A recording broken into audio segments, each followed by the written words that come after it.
Hello दोस्तों। क्योंकि मैंने बहुत बार बताया है कि मेरे बॉयफ्रेंड्स के साथ मेरे कितने प्लेजरेबल और इमोशनली हीलिंग एक्सपीरियंसेस थे, तो बहुत लोग डीएम्स में डेटिंग एडवाइस मांगते हैं। आज मैं आपको ऐसी डेटिंग एडवाइस दे रही हूँ, इसके बाद आपको किसी और डेटिंग एडवाइस की जरूरत नहीं पड़ेगी। बहुत लड़कियां सोचती हैं कि मुझे एक अच्छा लड़का सेलेक्ट करना है, पर कोई भी इंसान प्योरली गुड या प्योरली इविल नहीं होता। लोगों का बिहेवियर सर्कमस्टांसेस पर भी डिपेंड करता है। दो जो बहुत कॉमन डेटिंग एडवाइसेस दी जाती हैं, एक तो सबमिसिव लड़का चूज करो, उसे सेक्सुअली डोमिनेट करो, और दूसरा लड़के को भाव मत दो, उसे मेहनत करवाओ, उसको तरसाओ। ये दोनों एडवाइसेस मेरे किसी काम की नहीं थी, क्योंकि मैं खुद सेक्सुअली सबमिसिव इंसान हूँ। और मुझे लगता है कि वो प्यार ही क्या है जब तुम प्यार में पूरी तरह डूबे नहीं, पावर गेम्स खेलते रह गए। तो मैंने बनाया एक रिलेशनशिप सिस्टम जिसके 3 कंपोनेंट्स हैं: restoring natural order, partner selection and regulations.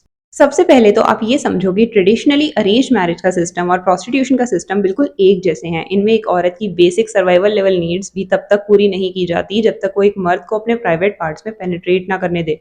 ये सिस्टम मर्दों के लिए बनाया गया और सेंचुरी से औरतों के ऑपरेशन पे टिका रहा। किसी को ये वादा करना कि मैं सिर्फ तुम्हारी हूँ, ये एक पैट्रियार्कल और डिह्यूमनाइजिंग बात है, क्योंकि कोई इंसान किसी दूसरे का पोजेशन नहीं होता, लेकिन पैट्रियार्की में मर्द औरतों के मालिक होते हैं।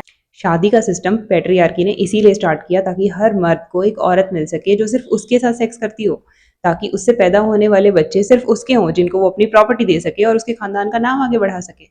फिर जब फेमिनिज्म आया तो कुछ औरतों ने कहा कि हमें भी मर्दों को वैसे ही ओन और कंट्रोल करना है जैसे मर्द हमें करते हैं, क्योंकि ये तो इनइक्वालिटी है। इससे इनइक्वालिटी तो खत्म हो जाती है, लेकिन फ्रीडम भी गेन नहीं होती। अगर तुमने किसी के साथ जन्मों जन्मों के वादे किए हैं कि मैं सिर्फ तुम्हारी हूं और तुम सिर्फ मेरे हो, तो तुम बेवकूफ हो या ब्रेन वॉश्ड। अट्रैक्शन तो कभी किसी से भी हो सकती है, ये तो दुनिया का दस्तूर है। तुम बची हुई जिंदगी अपनी फीलिंग्स को सप्रेस करते हुए और उस पर नजर रखते हुए काटोगी। हाँ, हो सकता है कि नेचुरली बिना किसी प्रेशर के भी लंबे टाइम तक आपको किसी इंसान के साथ रहने का मन करे, लेकिन इस चीज का पहले से वादा नहीं किया जा सकता। किसी को अपनी बॉडी पे एक्सक्लूसिविटी देना, किसी से पूरी जिंदगी का वादा करना, ये चीजें पेट्रियार्की की देन है। असल में कंसेंट हमेशा रिवोकेबल होती है। अगर मैं अभी किसी के होठों में होठ डाल के बैठी हूँ, तो सिर्फ इसलिए क्योंकि मुझे अच्छा लग रहा है उसका टच, और अगली ही सेकंड अगर मुझे अच्छा ना लगे तो मैं बिना कोई रीजन बताए उस इंसान को हमेशा के लिए छोड़ के भी जा सकती हूँ। और ऐसा ही कंसेंट रिवोक करने का ऑप्शन मेरे पार्टनर के पास भी हमेशा होता है। जब तक हम दोनों साथ रहना चाहें, हम सिर्फ तब तक साथ रहेंगे। सोशल मोरालिटी के हिसाब से इस तरह के रिलेशनशिप्स को बहुत ज्यादा बुरा माना जाता है, क्योंकि इससे किसी का वंश आगे नहीं बढ़ता।